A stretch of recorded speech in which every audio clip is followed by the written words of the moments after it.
안녕하세요. 오늘은 12장 예수 그리스도와 성경과 기록에 관해서 공부해 보도록 하겠습니다. 제목을 자세히 보면 결국의 핵심은 이 성경이라는 부분이라는 것이 어렴풋이 확인할 수 있습니다. 기록이란 단어가 나오고요. 또 성경이라는 것이 무엇을 의미합니까? 성경의 주인공이 예수 그리스도이시고 예수께서 오시기 위하여서 구약 성경이 그동안에 꾸준히 준비되다가 마침내 그 예언이 실현된 신약 성경, 그리고 그 이후에 계속해서 쓰여지는 여러 기록물들은 결국은 예수 그리스도를 향하여 나아가고 있고, 예수 그리스도께서 이 땅에서 하신 말씀과 그의 행동들은 아버지 하나님을 보여주는 것에 집중하였기 때문에 우선은 그 모든 것들을 확인해 볼 수 있는 하나의 장치로서 성경을 집중하여 보자는 것이 12장에 대한 전반적인 내용입니다. 하나하나 우리 살펴보도록 하겠습니다. 자, 우선은요, 성경은 말씀하기를 기독교인들에게 절대 필요한 한 도구로 설명을 합니다.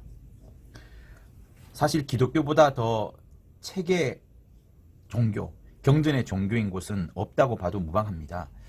많은 종교에서 고행과 행위와 어떤 생각들을, 또 어떤 신비주의적인 것을 추구하지만 기독교만큼은 유대교보다 더하게 책이라는 부분, 경전이라는 부분에 집중하여져 있습니다.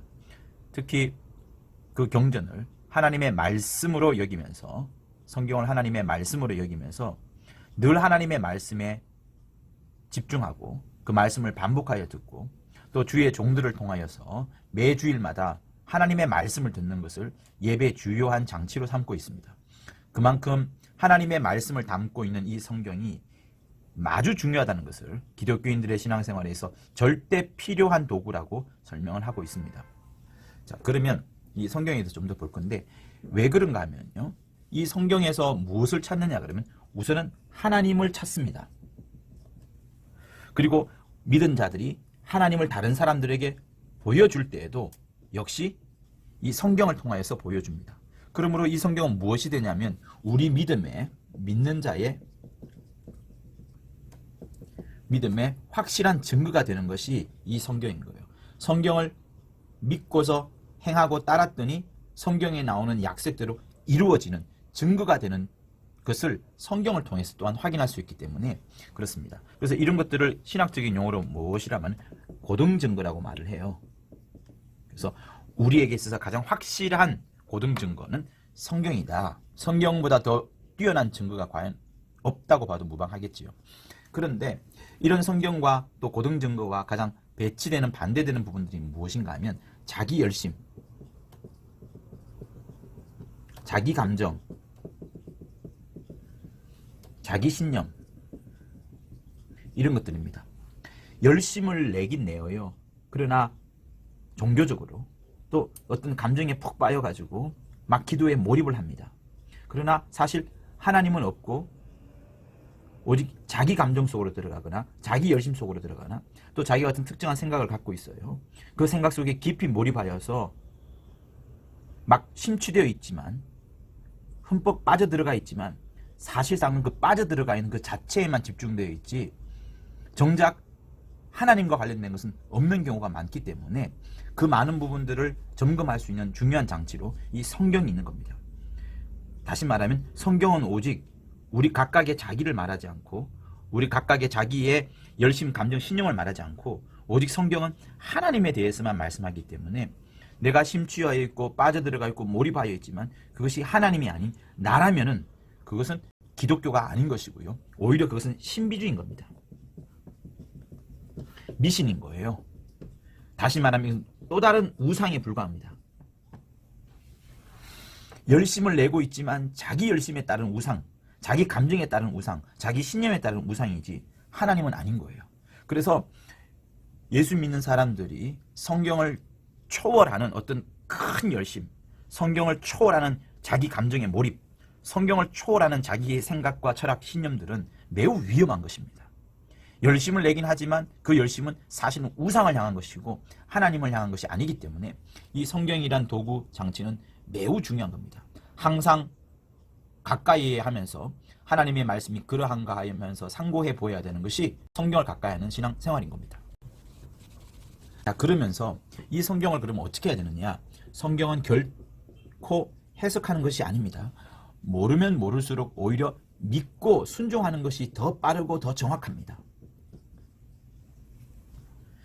해석하는 데 빠져들게 되면 랍비, 유대 랍비로 흐르거나 아니면 여러 철학자로 흐르거나 아니면 여러 신학자로 흐를 수밖에 없어요.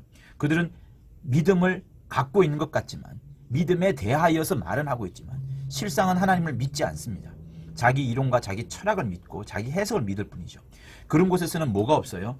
성령이 운동하시는 운동력이, 말씀에 따른 운동력이 없습니다. 하나님의 응답의 역사가 있을 수가 없습니다.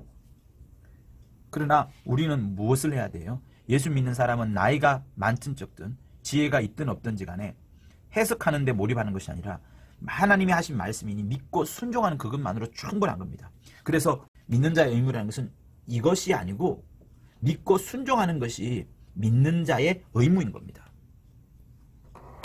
그렇게 함으로써 우리가 또 무엇을 할 수 있냐 그러면, 내가 예수를 믿는 것이 성경에 나와 있고 또 성경에 기록된 대로 예수를 믿었을 때에 성경은 가만히 있지 않습니다. 성경은 가만히 있지 않고 우리에게 놀라운 것을 보여줍니다. 다시 말하면 성경이 권위가 있다는 부분들을, 성경은 권위가 있다는 부분들을, 나는 실상이라는 부분들을 성경 스스로가 증명해 줍니다. 성경의 권위와 실상을 증명해 주는 거예요. 언제? 우리가 믿고 순종할 때에. 그래서 마가복음 16장 19절 그 이후에 우리가 잘 알고 있는 그 말씀 있죠. 제자들이 나가서 말씀을 증거할 때에 예수께서 하늘에서 함께 역사하사 그 따르는 표적으로 말씀을 확실히 증거한다 하신 그 약속의 말씀, 19절 이후 부분에 있죠. 믿고 따를 때에 예수께서 함께 역사하시고 그 따르는 표적으로 말씀을 확실히 증거한다고 하신 이 부분을 나타내어 주시는 겁니다. 그래서 고린도전서에도 우리에게 늘 해주시는 말씀이 있죠. 다시 말하면 하나님의 나라는 말에 있지 아니하다. 하나님의 나라는 말에 있지 아니하고 오직 능력에 있음이라 라고 말씀하시면서, 성경이 단순한 책으로 구성된 것이 아니라 성경을 믿고 따를 때에, 순종할 때에 성경은 그 스스로의 권위와 그 스스로의 실상을 당당하게 보여주면서 어떤 현상이 나타나게 돼요? 이 성경의 주인공이 예수께서 우리에게 당당하게 걸어오십니다. 또 성경의 주인공 예수께서 당당하게 깨어나셔서 당신이 구세주인 것을 나뿐만 아니라 내가 전도하고자 하는 사람에게, 성경을 내가 읽어주는 그 사람에게, 성경을 보여주는 그 사람에게 당당하게 자신이 구세주이신 예수 있음을 드러내시는 것이 이 성경의 또한 역사인 겁니다. 그래서 성경을 믿고 순종하는 것이 매우 소중한 겁니다. 자, 성경의 유래에 대해서도 한번 살펴보시면 좋겠습니다. 크게 어렵진 않아요. 아담의 부름이 있어요. 아담이 동물이든 뭐든 자기가 부르는 대로 그것이 이름이 되어가지고 그대로 역사가 되었습니다. 이런 것들이 점점 흘러나오면서 사람들은 상형 문자를 통해서 어떤 특정한 이름을 정하고 또 뜻을 나타내기도 했습니다. 그런 것들이 점점 펼쳐지다가 하나의 철자가 이제 글씨로 이제 변하게 됐죠. 이런 글씨가 나오게 되면서부터 이제 하나님께서 당신의 뜻을 드러내며 확실하게 나타내기 시작합니다. 그 첫 번째 것이 이제 율법을 돌판에 새겨 주었고 선지자의 예언을 또 이제 하게끔 하셨습니다. 그러나 이 모든 것들은 뭐예요? 하나님을 나타내는 것은 하나의 비유에 불과합니다. 비유에 불과하지만 성령으로 우리의 심령이 이 비유를 깨닫는다면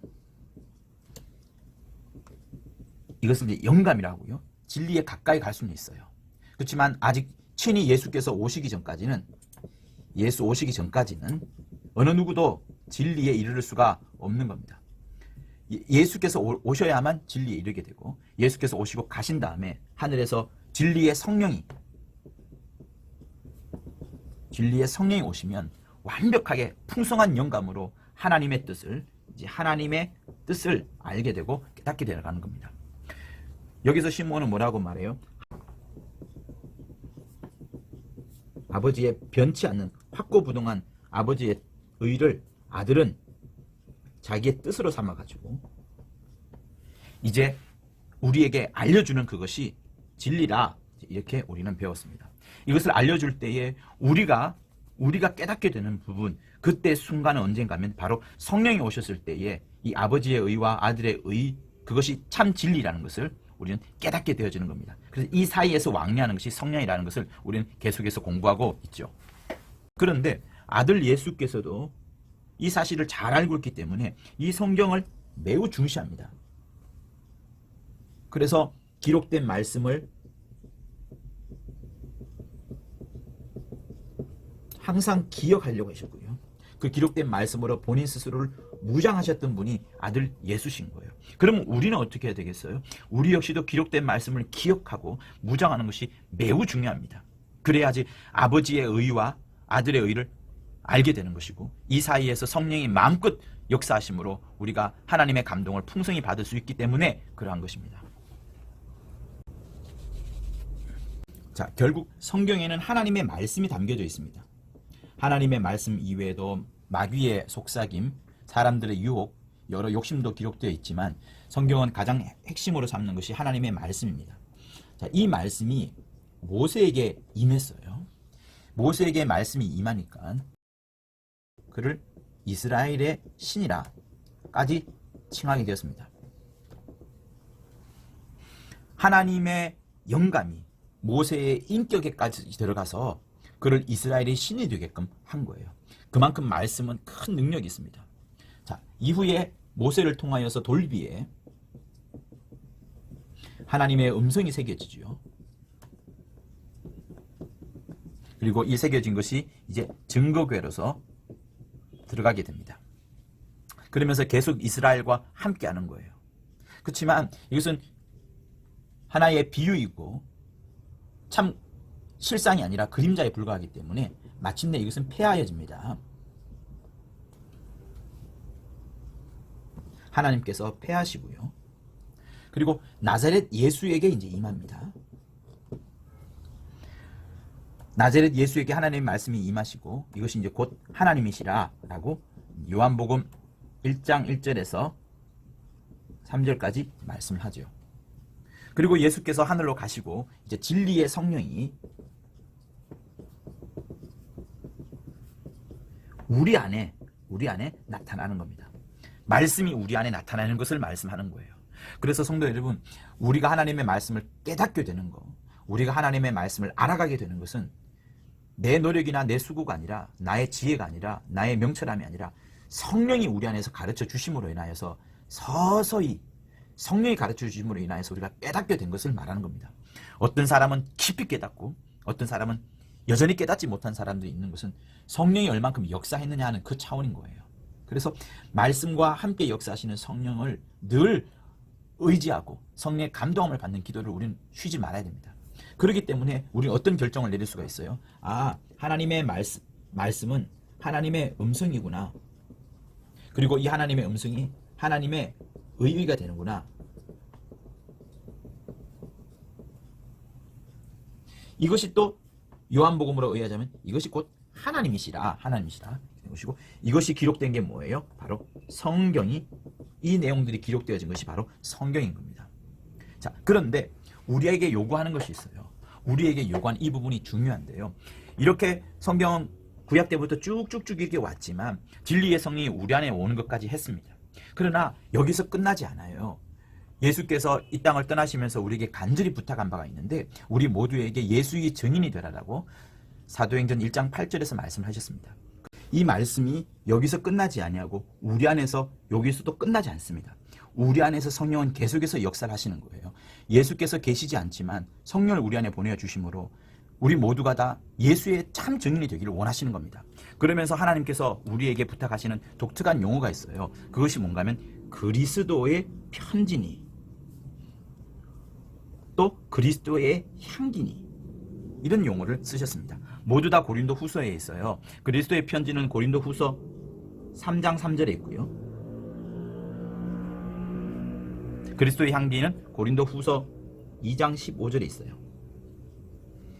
그리스도의 편지요 그리스도의 향기라, 우리를 향하여서 그리스도의 편지라 했고, 살아계신 하나님의 영으로 한 것이라고 했고, 육의 신비에 심어진 것이 아니라 우리의 영에 하나님의 말씀을 심음으로 우리가 그리스도의 편지가 되었다는 내용이 고린도후서 3장 3절에 나옵니다. 그리고 우리를 향하여서 그리스도의 향기라고 했어요. 구원 얻는 자들에게도 그리스도의 향기지만 구원을 얻지 못하면 망하는 자들에게도 그리스도의 향기가 된다고 말씀을 했습니다. 모든 자들에게 그리스도의 향기가 된다는 거예요. 그래서 여러분, 우리는 하나님의 말씀을 담은 자로서 세상 여러 사람들에게 보여줘야 되는 겁니다. 우리의 자식과 믿는 자들뿐만 아니라 믿지 않는 자들에게까지도 저 사람들은 누구를 나타내느냐? 그리스도를 나타내는 것이다. 그리스도의 편지다. 누구를 냄새나게 하느냐? 그리스도를 냄새나게 하는 자다. 라는 것이 보여져야 되는 겁니다.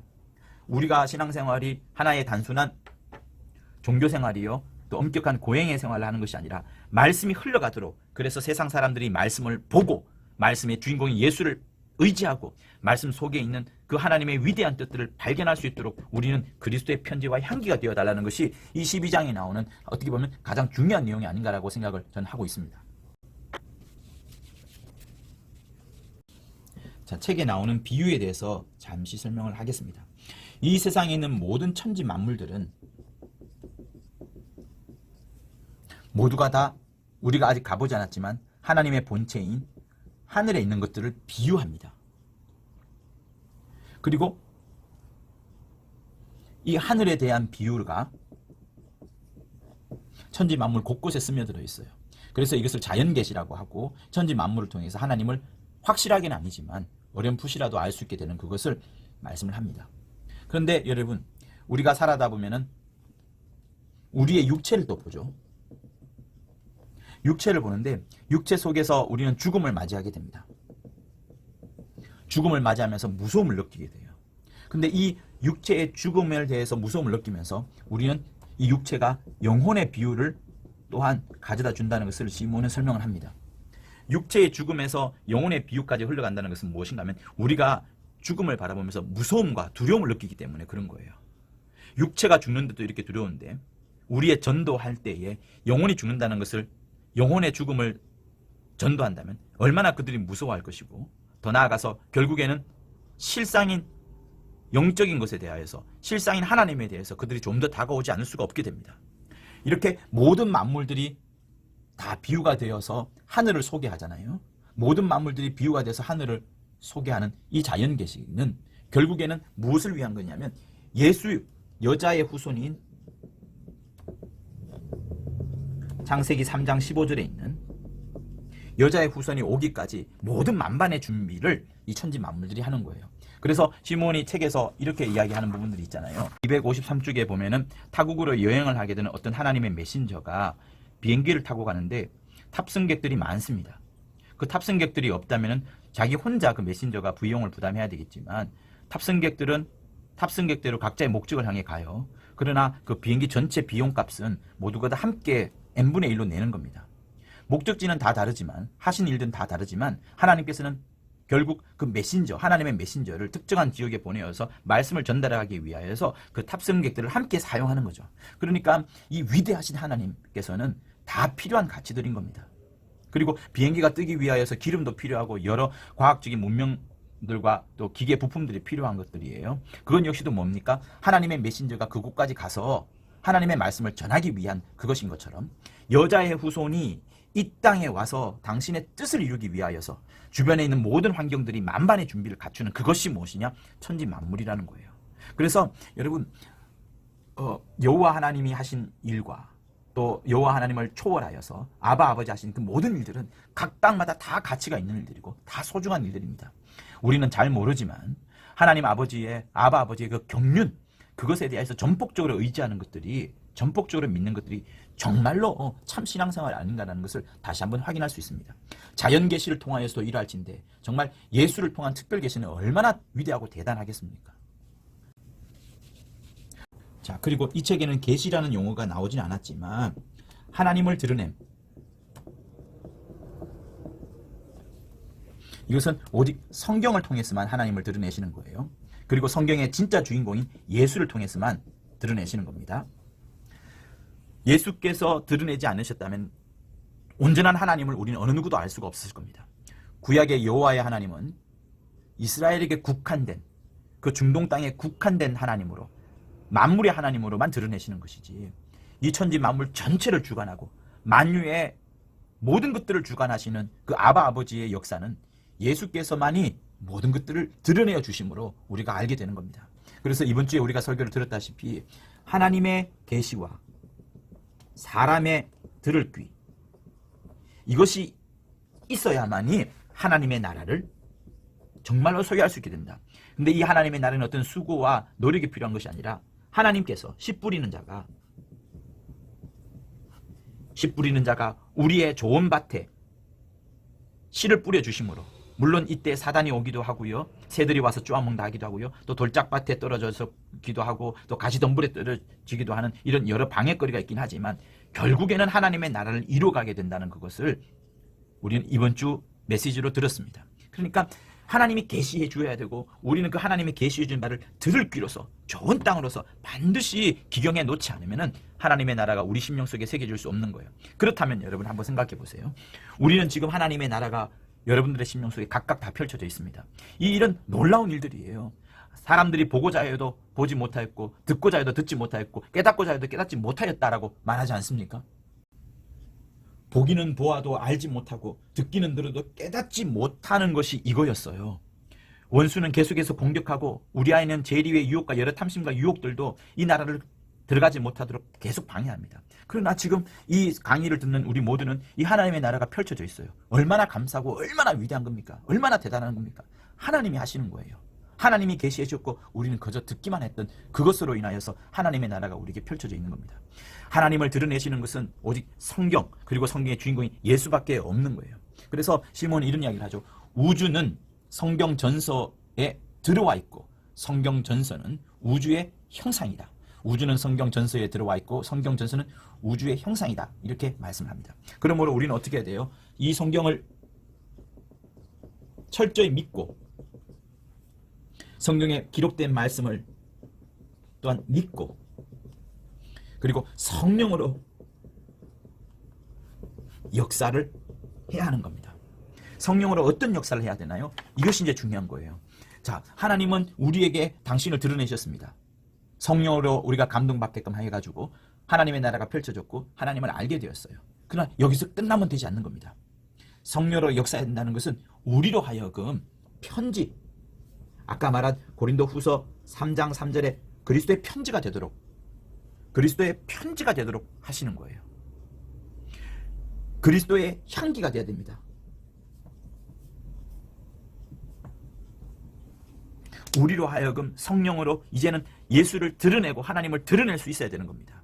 그래서 12장에서 말씀하는 가장 중요한 부분들은 이 부분이 아닌가라고 생각을 하는 거예요. 성경은 예수 그리스도에서 기록하고 있습니다. 그러나 그것으로 끝나지 않습니다. 성경책은 하나의 책자이지만 그 책자를 살아 역사 움직이게 하도록 이제 가장 활발하게 사용할 수 있는 하나님의 무기요, 도구는 뭐냐면 바로 우리 자신, 여러분과 우리인 겁니다. 그래서 우리 모두가 다 성령 충만하여서 그리스도의 편지가 되도록, 그리스도의 향기가 되도록, 그리하여서 예수를 증거하고 예수를 나타내도록 하자는 것이 12장의 내용들입니다. 이렇게 정리를 하면 좋을 것 같습니다. 이렇게 마무리를 하도록 할게요. 감사합니다.